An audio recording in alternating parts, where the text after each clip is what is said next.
मध्य प्रदेश में होने वाले एमपी प्रीमियर क्रिकेट लीग की फ्रेंचाइजी रीवा जगुआर द्वारा एमपी प्रीमियर लीग के रॉ टैलेंट सर्च प्रपोजल पर रीवा के प्रतिभाओं को उभारने और उन्हें सही प्लेटफॉर्म देने के लिए टूर्नामेंट के माध्यम से एक बेहतर प्रयास किया गया है।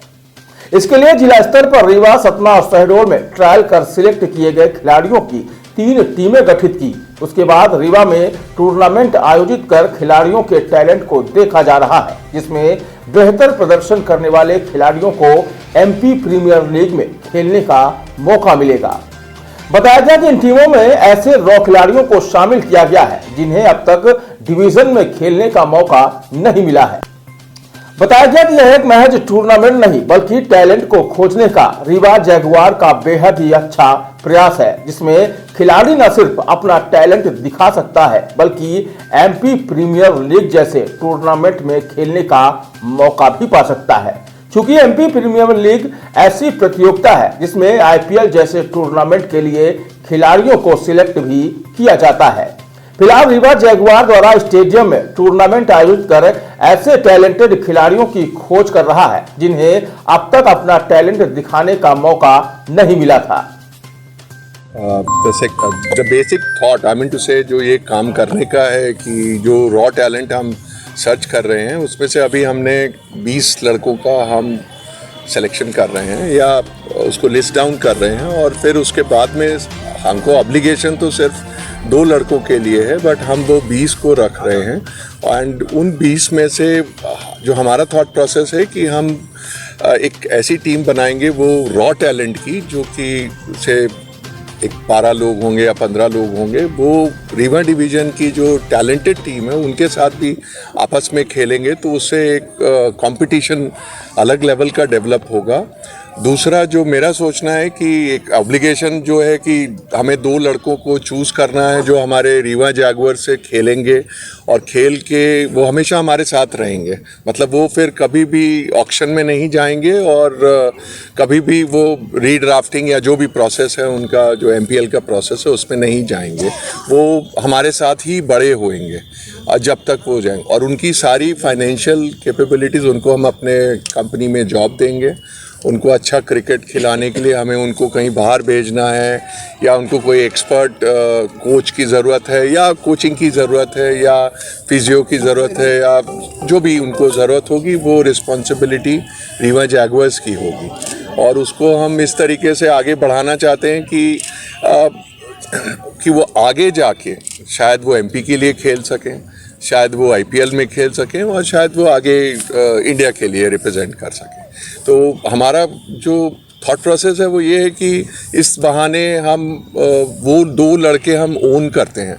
जो 16 जो हम सेलेक्ट करेंगे वो तो है ही हैं, बट ये 2 लड़के हमारी पर्सनल प्रॉपर्टी हो जाती हैं एक तरीके से, जिनके ऊपर हम आगे तक के लिए लॉन्ग टर्म सोच सकते हैं। बिकॉज बाकी जो टीम की ड्राफ्टिंग होगी वो शायद 3 साल के लिए या 5 साल के लिए या 2 साल के लिए होगी। उसमें हर साल आपके प्लेयर्स जैसे आईपीएल में चेंज होते रहते हैं तो वो चेंज, बट ये लड़के हमेशा हमारे साथ ही रहेंगे। तो ये एक तरीके से एसेट ऑफ रीवा जगुआर्स होंगे और उनका क्रिकेट आगे मतलब हम बढ़िया से बढ़िया उनको opportunity plus facility plus finances उनके हैंडल करना चाहते हैं कि उनको कोई कमी नहीं हो और वो अपने क्रिकेट पे ज़्यादा ध्यान दें और आगे बढ़ें। सर कई ऐसे प्लेयर भी हैं जैसे हमारे यहाँ से आप ईश्वर पांडे जी, कुलदीप सेन, इन्होंने खेला इंडिया के लिए। तो मतलब कुलदीप आपका तो इतना नहीं था, लेकिन कुलदीप का कहते हैं फाइनेंशियल जो था बहुत ज़्यादा प्रॉब्लम थी, फटे जूते पहन के प्रैक्टिस करना। तो जो रीवा जगुआर में ऐसे प्लेयर आएंगे तो उनके लिए फिर क्या सर, उनको मतलब प्रमोट करने के लिए आपने बोला 2 खिलाड़ी हम सेलेक्ट करेंगे जो हमारे लिए खेलें, पर बाकी जो और रहेंगे 15 में 13 फिर वो सर मान लीजिए किसी के साथ ऐसी प्रॉब्लम है, वो खेलना तो चाहता है पर फाइनेंशियली नहीं मजबूत। जहाँ तक मैं समझता हूँ अगर मेरे को ऐसा कुछ पता चलेगा और मैं कुछ कर सकूँगा तो डेफिनेटली करूँगा। ऐसा नहीं है कि मतलब यहाँ कोई भी जितने लोग बैठे हुए हैं अगर उन्हें ये पता चलेगा कि उसकी फाइनेंशियल कंडीशन ख़राब है और उसके अंदर टैलेंट है और उसकी ज़रूरत है कुछ भी, तो इवन एसोसिएशन भी ये करती है और कर भी सकती है। और एसोसिएशन के अलावा भी आज हमारे जो प्रेसिडेंट साहब हैं राजीव खन्ना जी, अगर उनको भी ऐसे कुछ पता चलेगा तो आई डोंट थिंक सो कि कोई ना बोलता है। एक होता है हम जेन्युइन कॉज को पूरा करते हैं जिसको हम कहते हैं यूज़ करना, और एक होता है मिसयूज़ करना। There is a big difference between use and misuse. तो एज लॉन्ग एज आप यूज़ करो बहुत बढ़िया, मिसयूज़ नहीं करना चाहिए। चक्कर क्या होता है कि हम मिसयूज़ लेवल पे चले जाते हैं तो फिर एक वो लाइन खींच जाती है कि यार नहीं नहीं दूर रहो। अदरवाइज़ अगर आप जेन्युइनली किसी को आपको यूज़ करना है तो आप यूज़ करिए, कोई मना ही नहीं है।